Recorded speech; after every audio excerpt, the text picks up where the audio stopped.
Next exercise है हमारी डायगोनलाइजेशन। क्या होती है और क्या फायदा होता है, कैसे हम इसको यूज करते हैं, उसको हम देखेंगे। सबसे पहले हम इसकी डेफिनेशन देखेंगे और उसके बाद मैथमेटिकल किस तरह हम कैलकुलेट करते हैं उसको बात करते हैं। तो definition of diagonalization matrix. An n-by-n matrix A is diagonalizable when A is similar to diagonal matrix। यानी कि ऐसा मैट्रिक्स जिसको अगर हम डायगोनल मैट्रिक्स में कन्वर्ट करते हैं तो वो डायगोनलाइजेबल है। ठीक है, तो straightforward from where it is clear. ठीक है, that is in other word A is diagonalizable when there exists an invertible matrix P such that P inverse AP is a diagonal matrix। Clear? तो हम देखेंगे चीज कि किस तरह हम किसी मैट्रिक्स P इनवर्स AP में डायगोनल में कन्वर्ट करते हैं। ठीक है,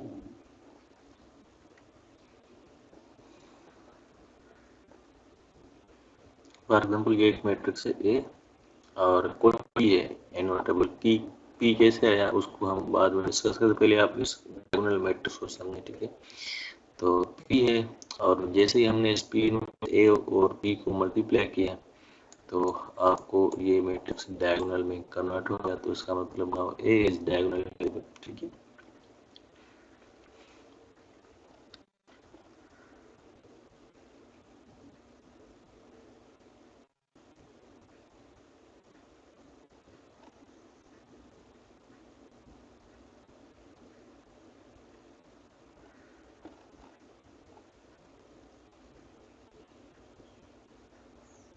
चलिए हम इसको मालूम करते हैं कि किस तरह हम किसी मैट्रिक्स को ना डायगोनल में कन्वर्ट करते हैं। ठीक है, तो क्या क्या कंडीशन होनी चाहिए, क्या चीज़ होता है। तो अच्छा, रिकॉल करें इससे पहले हमने ना मैट्रिक्स और उसके आइगन वैल्यूज और आइगन वेक्टर्स को ना फाइंड आउट किया हुआ था। ठीक है, एक बार तो हम उसको देखते हैं। हम डायगोनल की डेरिवेशन करेंगे। मैं लेट सपोज ए टू कर लेता हूँ, इजी हो जाएगा आप लोगों के लिए। ठीक है, और उसके बाद हम जनरलाइज करेंगे।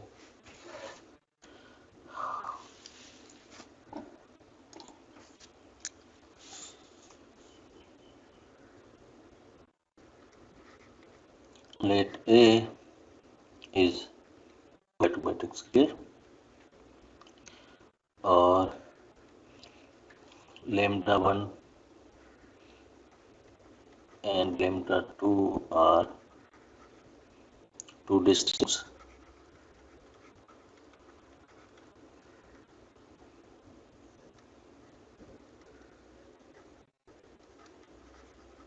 eigenvalues। Okay, and P1 P2 are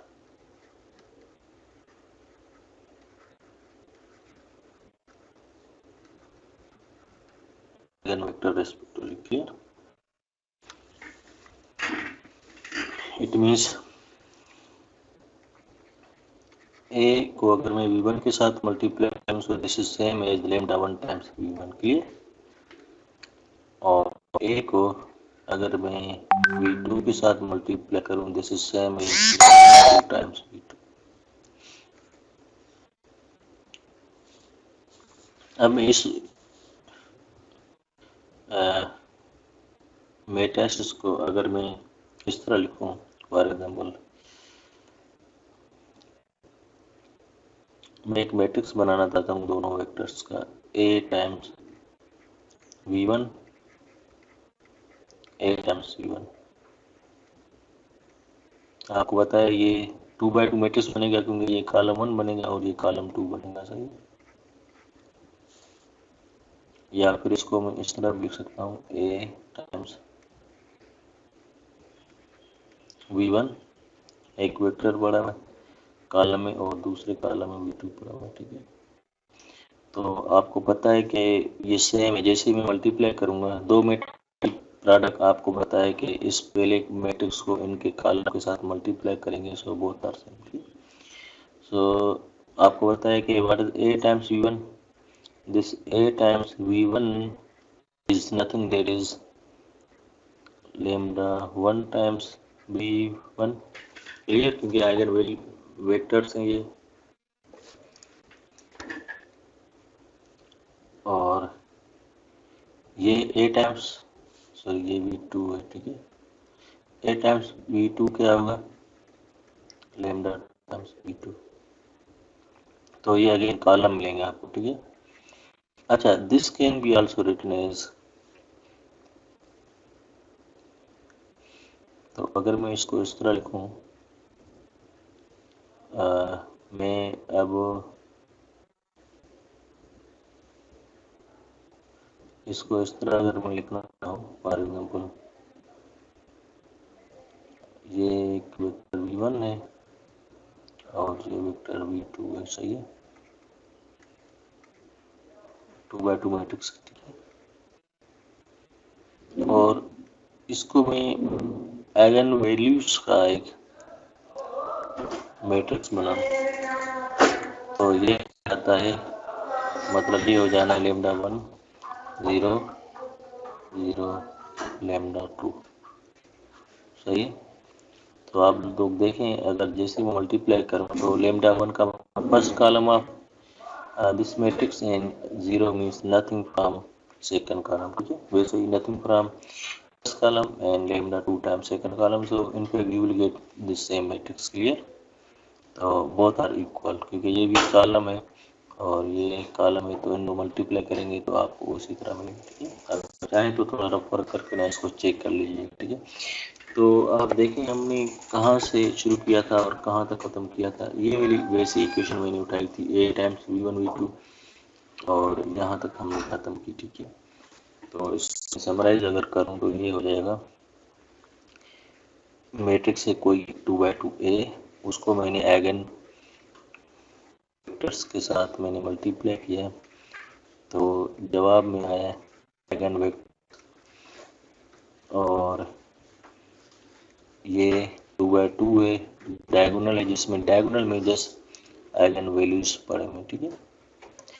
अच्छा, लेट्स सपोज ये हमारे पास कोई मैट्रिक्स है, मैं इसको P का नाम दे रहा हूँ, so let this is P, so this equation will become A P equal to, ये वही सेम है P, और इसको मैं डायगोनल है तो मैं D से रिप्रेजेंट करता हूँ,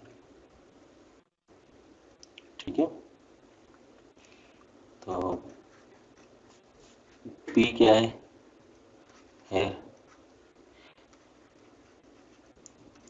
P equal a matrix containing eigen vectors, clear, and D diagonal है जिसमें eigen वैल्यूज पड़े हुए, लैम्डा 1 0 0 लैम्डा 2,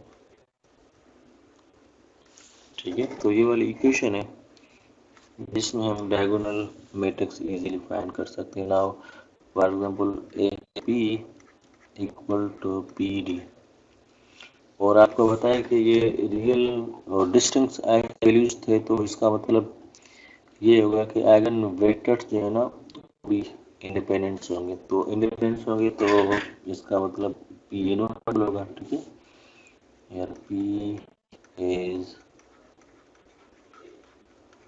इनवर्टिबल, ठीक है। सो इट मीन्स अगर मैं P इनवर्स मल्टीप्लाई करूँ फ्रॉम राइट लेफ्ट साइड, ठीक है, तो ये हो जाएगा P inverse AP equal to infinity, सही।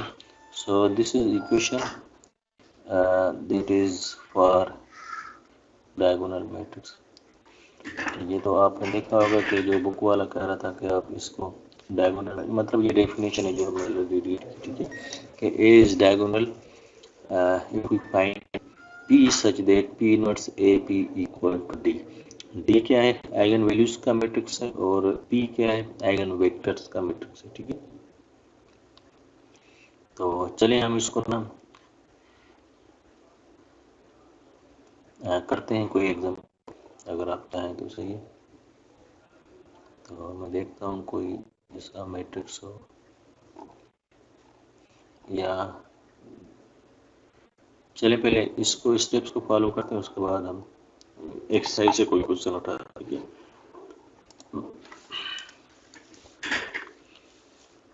उससे पहले अच्छा डायगोनल के लिए आपको पता है कि ये डायगोनल मैट्रिक्स जो है ना स्क्वायर मैट्रिक्स का होता है, ठीक है। तो steps for diagonal density and square matrix. Let A is n by n matrix and linearly independent eigen vectors p1 p2, यानी कि eigen vectors कैलकुलेट करने के लिए ना आपको पहले eigen वैल्यूज फाइंड करने पड़ेंगे, ठीक है, और उसके बाद eigen वेक्टर। अगर पॉसिबल, इफ पॉसिबल का मतलब अगर आप एन इंडिपेंडेंट आइगन वेक्टर्स मिल जाते हैं इसी मैट्रिक्स का, मैट्रिक्स एलिजिबल होगा। और अगर सम टाइम पॉसिबल नहीं होता तो उसका मतलब वो मैट्रिक्स डायगोनल एलिजिबल नहीं है, ठीक है, विद करस्पॉन्डिंग आइगन वैल्यूज, ठीक है। और इसके बाद फिर क्या होगा, P जो है ना ऐसा एक मैट्रिक्स होगा, let P is n by n matrix whose column consists of the eigen vector, जो अभी हमने डेरिवेशन में किया, ठीक है। तो P ऐसा मैट्रिक्स है जिसके कॉलम में आइगन वेक्टर्स पड़े हुए, ठीक है। तो क्या हमने फाइंड किया, तो डायगोनल मैट्रिक्स आपका बनेगा जो कि P इनवर्स AP है, जो अभी हमने इसकी डेरिवेशन की थी, ठीक है। और D में क्या होगा आपको पता है कि इसके डायगोनल एंट्रीज ये होगी lambda 1 lambda 2 up to lambda n, और ये क्या है, ये आइगन वैल्यूज हैं, ठीक है। तो करस्पॉन्डिंग आइगन वैल्यूज और करस्पॉन्डिंग आइगन वेक्टर, यानी कि लेकर पहला P1 है तो P1 के करस्पॉन्डिंग लेमडा 1 होगा, ठीक है, P2 के करस्पॉन्डिंग लेमडा 2 होगा, ठीक है। तो अगर लेट सपोज P1 के बाद P4 है तो लेमडा 1 के बाद लेमडा 4 है। तो फॉर एग्जाम्पल ये एक मैट्रिक्स है ए, ठीक है। क्या किया, सबसे पहले आइगन वैल्यूज फाइंड की हमने, और आप देखो आइगन वैल्यूज 2 -2 +3 है, इसको वेरीफाई कर सकते हैं। तो 2 के करस्पॉन्डिंग ये एक आइगन वेक्टर मिला हमें, सही है, और -2 के करस्पॉन्डिंग ये हमें आइगन वेक्टर मिला, 3 के करस्पॉन्डिंग ये हमें आइगन एक वेक्टर मिला है। तो हमें सॉल्व करके देखना है। तो P जो हमारा होगा वो होगा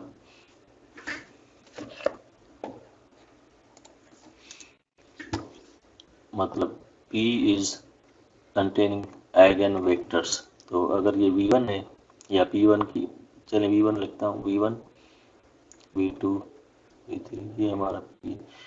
तो आप देखें ये तीनों इंडिपेंडेंट है तो इसका इन्वर्स भी एग्जिस्ट होगा, इसका इन्वर्स करेंगे और ए के साथ मल्टीप्लाई करेंगे, यू विल गेट समथिंग। तो ये आपको पता है कि दिस इज लेमडा 1 और ये लेमडा 2 है और ये लेमडा 3। ए मैट्रिक्स डायगोनल मैट्रिक्स में कन्वर्ट हो गया, ठीक है।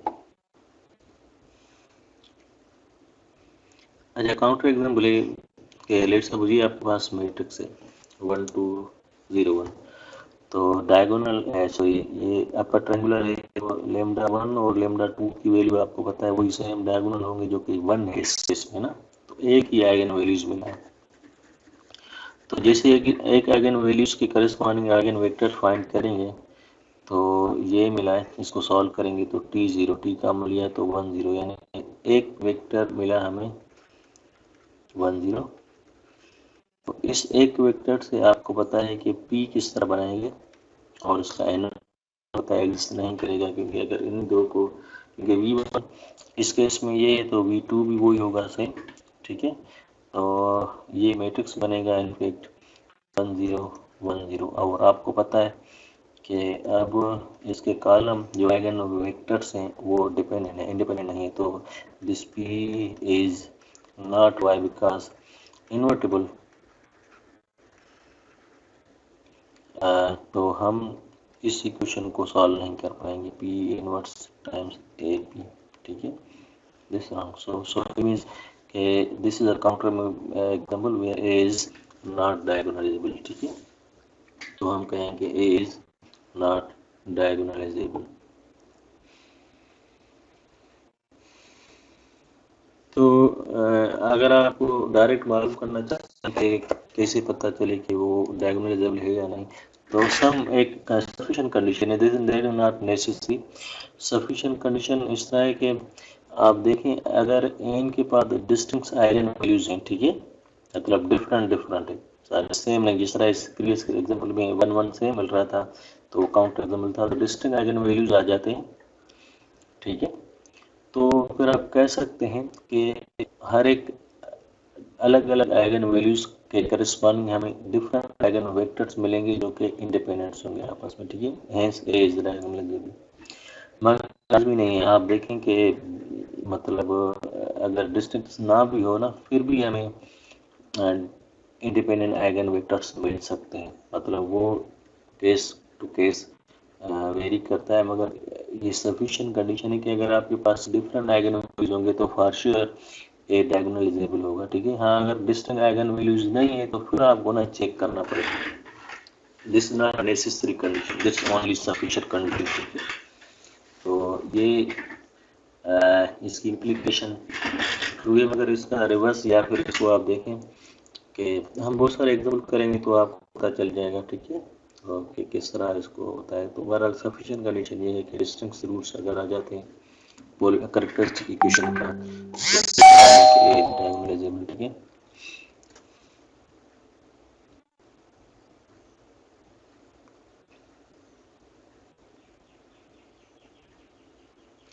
चलो हम एक क्वेश्चन करते हैं। फॉर एग्जांपल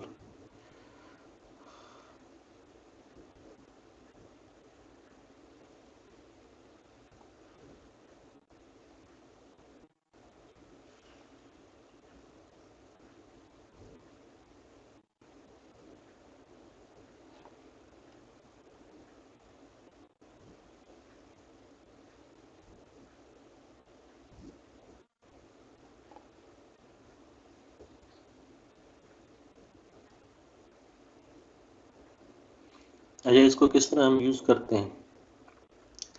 चलें हाँ, इसकी बड़ी एप्लीकेशन है, आप लोग देखें। एक एप्लीकेशन है कि अगर आपके पास कोई बहुत सारी ऐसी एप्लीकेशन जिसमें खासतौर पर गूगल पेज रैंक है, जिसमें हम क्या करते हैं हायर पावर की बात करते हैं। ठीक है, पावर एंड की बात करते हैं।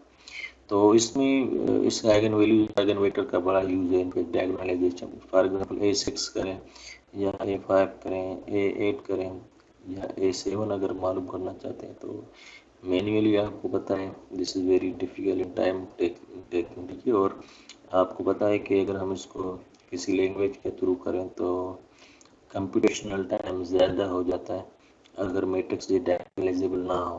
तो इसमें से कोई क्वेश्चन करते हैं, इसमें दोनों चीज़ें आपकी हो जाएंगी। एक तो आपको मेथड का पता चलेगा कि किस तरह डायगोनलाइजेबल करते हैं, दूसरा इसकी एप्लीकेशन। तो मैं इस तरह करता हूँ, 34 क्वेश्चन करता हूँ यहाँ पर। ठीक है,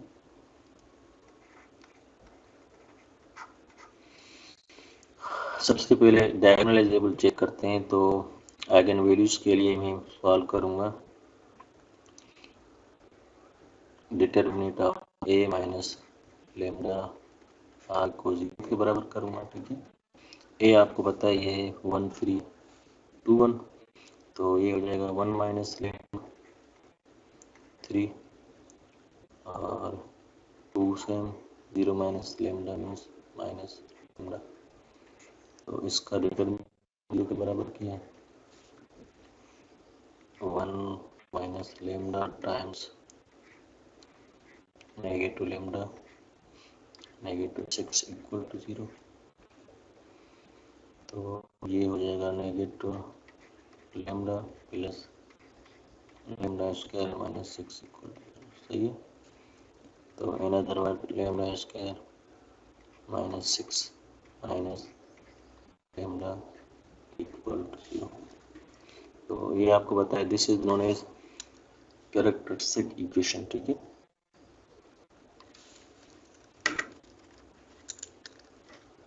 और इसके रूट्स आपको मिलेंगे डायरेक्ट फैक्टराइजेबल है इक्वेशन। ठीक है, तो दिस इज नोन एज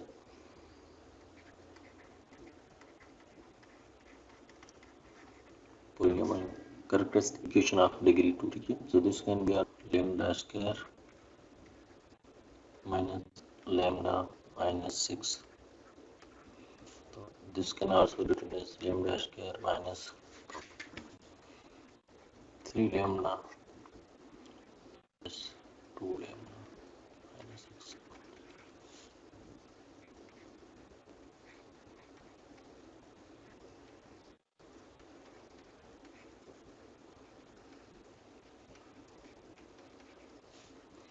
तो इसमें से एक लेमडा 1 हमें मिला 3 और लेमडा 2 जो है वो हमें मिला नहीं। ठीक है, आइगन वैल्यूज मतलब प्रीवियस टॉपिक आपका रिकॉल हो गया। अब आप आइगन वेक्टर्स फाइंड करेंगे। ठीक है, तो फॉर एग्जांपल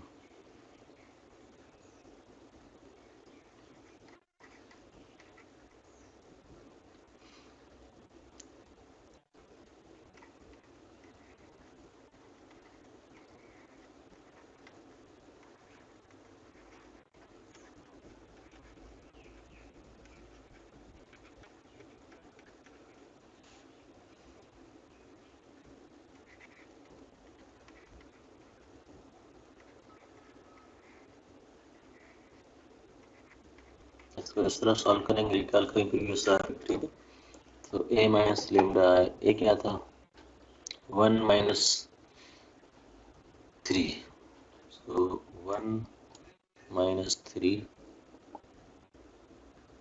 minus 2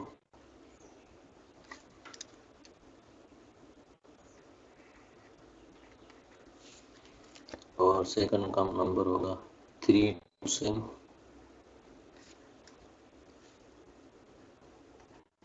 3 2 से और फिर हो गया 0 माइनस 3 नेगेटिव 3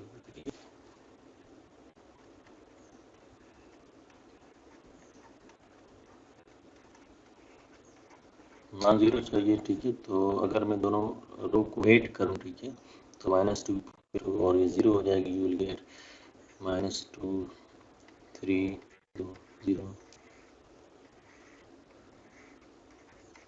ए बी और एक फ्री वेरिएबल है आपको पता है, सो मेनी सॉल्यूशन का केस आ जाएगा 2a plus 3b equal to 0।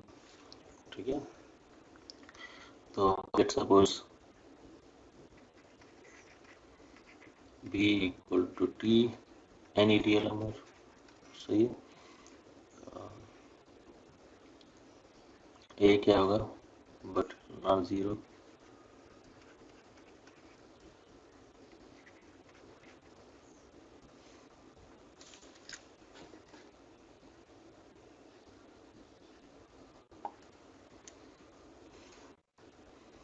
ये आपको मिल जाएगा -3t ओवर 2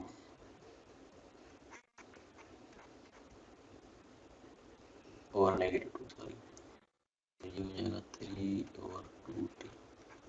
ठीक है, तो इनफैक्ट एक आपके पास जो वेक्टर v1 मिला है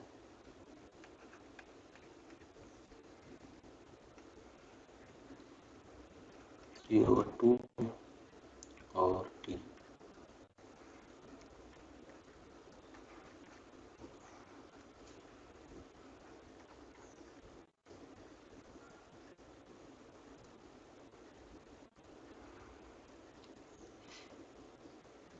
तो ये आप डायरेक्ट 3 और 2 और 1 भी लिख सकते हैं, या अगर आप क्योंकि आपको बताया चलो मैं सॉल्यूशन है तो कोई एक हम इसका बेसिस के लिए एक वेक्टर सेलेक्ट करेंगे। तो इस vector can also be replace, for example अगर मैं 2 भी कॉमन लेता हूँ, ठीक है, या 1 और 2 कर लेता हूँ, तो ये हो जाएगा इनफैक्ट 1 और t इक्वल टू 3 और 2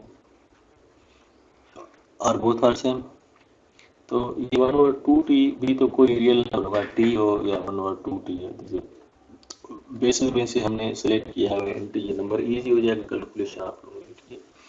तो एक आइगन वेक्टर आपको मिल गया v1, वैसे ही हम v फाइंड आउट करेंगे। ठीक है,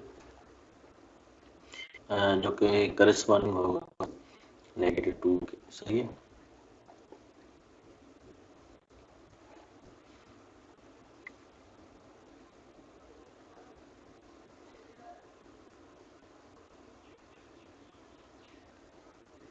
चलिए मैं यहाँ पर करता हूँ। सही है,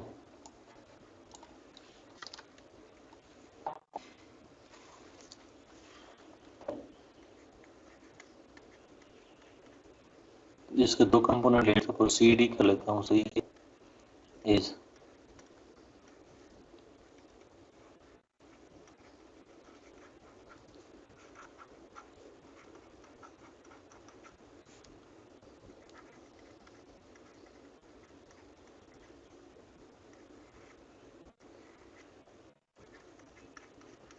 इस इक्वेशन को हम सॉल्व करेंगे तो ए में लिखता हूँ क्या मतलब दोबारा ए हमारा 1320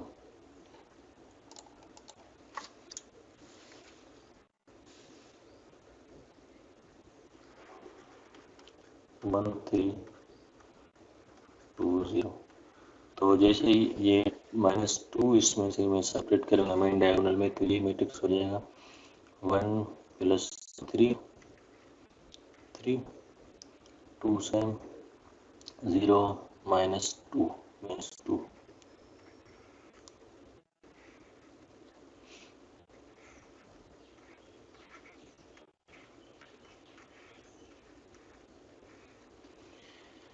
अगेन रो से सेपरेट कर और 3 के साथ डिवाइड करूँ मैं तो ये इक्वेशन हो जाएगी रिड्यूस हो जाएगी 1 1 0 0।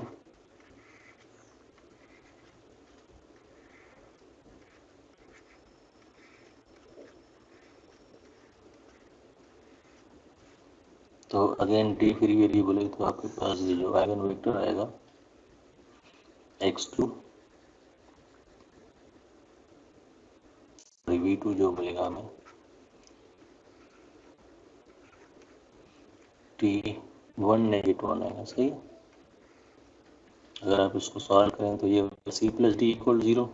सो d हमारा t है तो c आपको मिलेगा -t। ठीक है।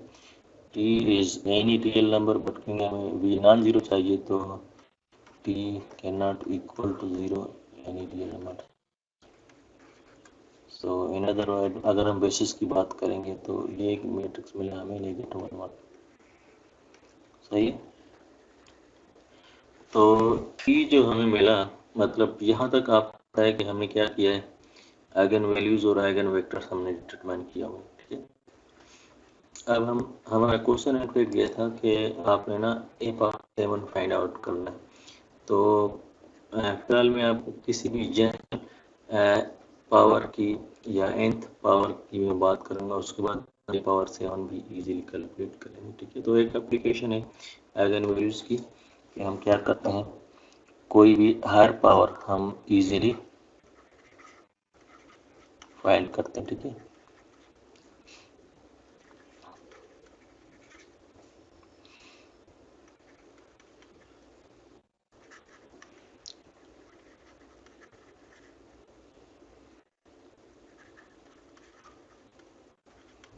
अच्छा अगर डायगोनल मैट्रिक्स है तो फिर हम उसको इस तरह लिख सकते हैं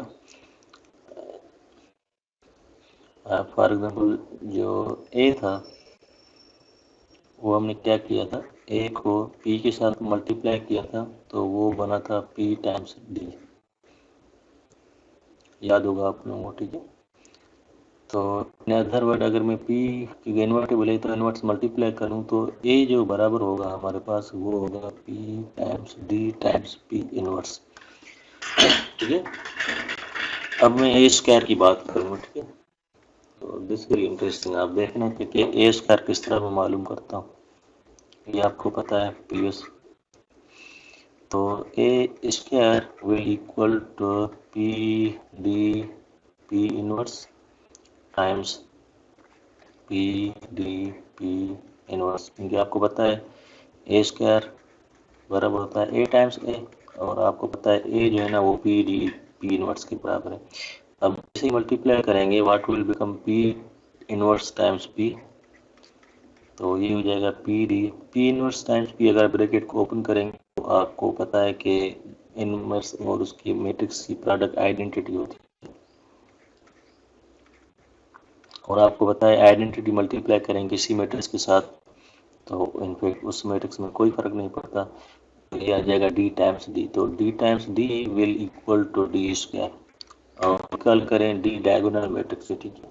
और डायगोनल के स्क्वायर का मतलब जो मेन डायगोनल में उन तमाम एंट्रीज को स्क्वायर करना होता है। ठीक है।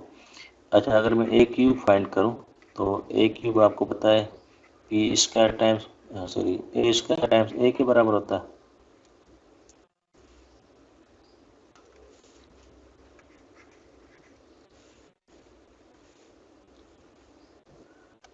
So this a cube is nothing there is a square times a और आपको पता है ए स्क्वायर की अभी हमने वैल्यू फाइंड की P D square P inverse, और ए आपको पता है ऑलरेडी क्या है, पी डी पी इनवर्स है। तो ये हो जाएगा ए क्यूब। इसी तरह आपको मिलेगा, जैसे ब्रैकेट ओपन करेंगे तो ये आइडेंटिटी हो जाएगी, और फिर डी स्क्वायर और डी मल्टीप्लाई होकर ये हो जाएंगे A P times D cube और पी इनवर्स। ठीक है। तो इसी तरह अगर हम जनरलाइज करेंगे, किसी भी हायर पावर की बात करेंगे, तो वो इजीली इस फार्मूले के बराबर हो जाएगा, पी डी पावर एन और पी इनवर्स।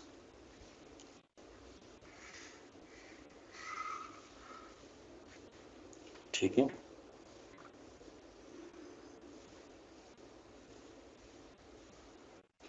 तो in other word D, let suppose मैं 2/2 लेता हूँ फिलहाल, लेमडा 1 0 0 लेमडा 2। तो डी पावर एन का मतलब, वैसे तो आप मैट्रिक्स आपस में मल्टीप्लाई करते हो, मगर इस तरह स्पेशल केस डायगोनल केस में ये डी वन का पावर एन करेंगे, ये 0 0 हो जाएगा, डी टू का पावर, और एक रियल नंबर का आपको पता है पावर इजीली कैलकुलेट आप कर सकते हैं। ठीक है। तो ये इसकी एप्लीकेशन है कि अगर ए इन्वर्ट डायगोनलाइजेबल हो तो फिर इसका हायर पावर इजीली कैलकुलेट करते हैं। तो अब हम आते हैं पर जिसमें ए पावर 7 की वो बात करा था। ठीक है। तो ए पावर 7 का मतलब आपको पता है कि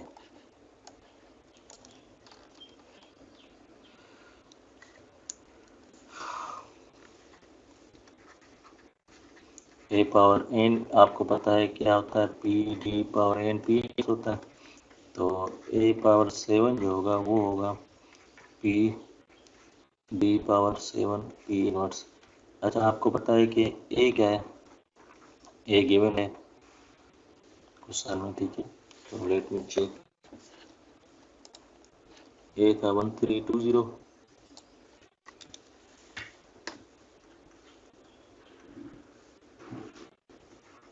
ठीक है।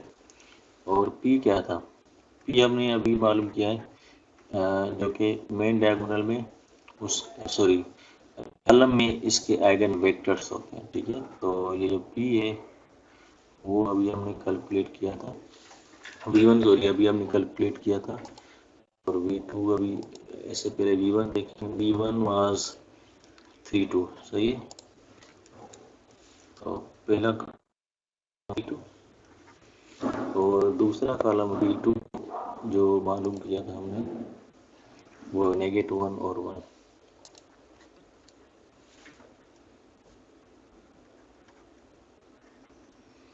ठीक है। तो होगा ये पी इनवर्स, पता है क्या होगा, 1/3 + 2 5, 1 और 5 8 ज्वाइंट। क्या करते हैं, मेन डायगोनल को चेंज करते हैं 3 1, और उसको माइनस के साथ मल्टीप्लाई करते हैं 1 - 2। ये पी इनवर्स भी हो गया, पी भी आ गया, ए भी आ गया, इस बारे में अच्छा डी एक रहता है। तो डी में क्या था, आपको पता है कि आइगन वैल्यूज और आइगन वैल्यू मेन डायगोनल में और 0 इसके अलावा। तो बताएं आइगन वैल्यूज क्या थे,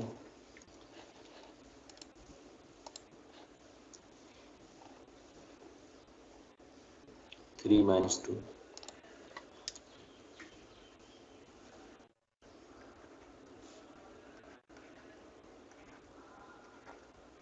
तो अब आपके पास तमाम चीज़ें हैं, इसमें पुट करेंगे ए पावर 7 में पी है 3,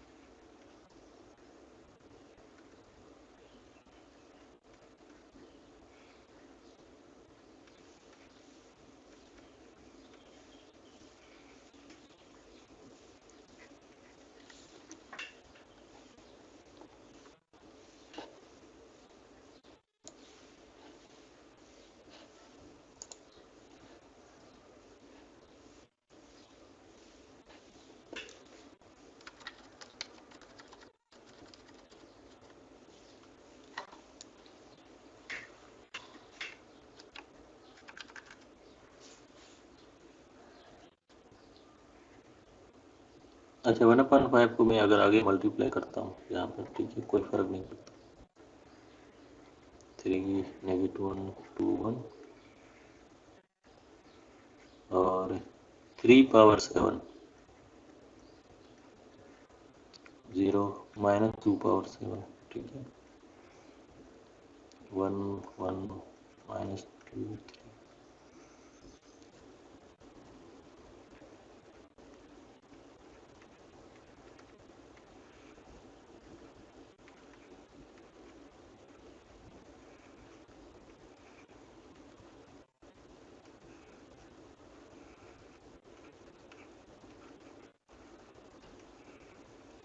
So what is 3 power 7 and 2 power 7? 3 power 7, this is 2187, 2 power 7, this is 128, clear? So 2187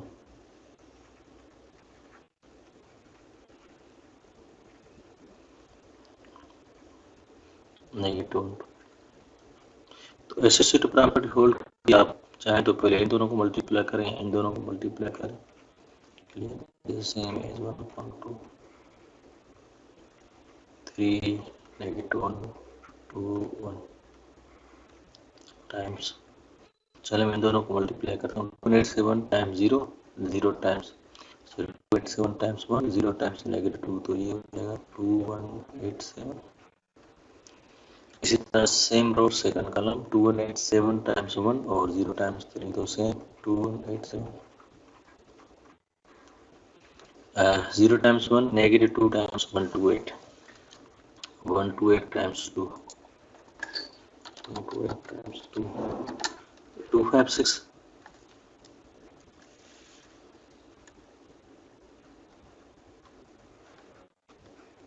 and the same way -2 times sorry 0 times 1 -128 times 3 128 times 3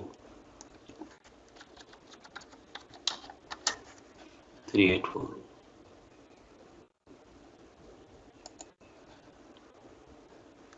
अगर नेगेटिव तो negative 384।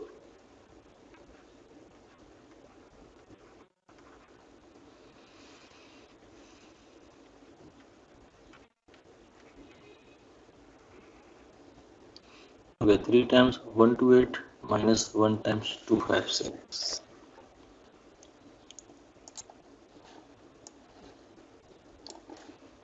3 times 2187 negative 256, so this is 6305 6305, ठीक है। इसी तरह 3 times 2187 plus 384 6945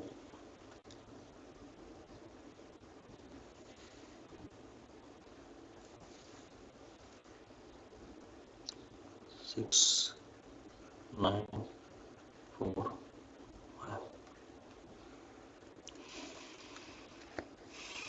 2 times 2187 plus 1 times 256, this is 4630.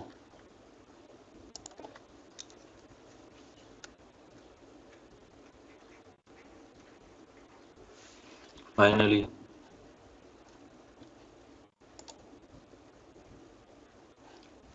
2 times 2187 minus 384 3990,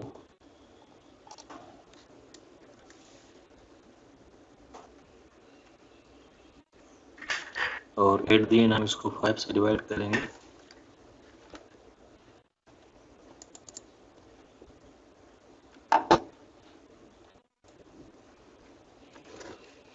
six 305 divided by 5 1261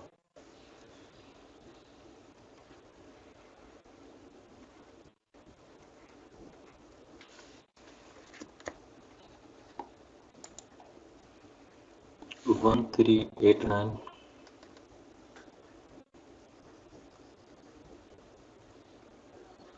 6 9 4 5 divided by 5.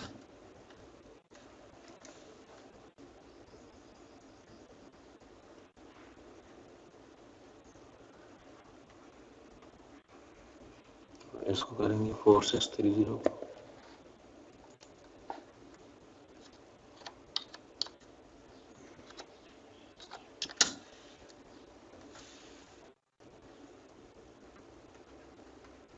9263990.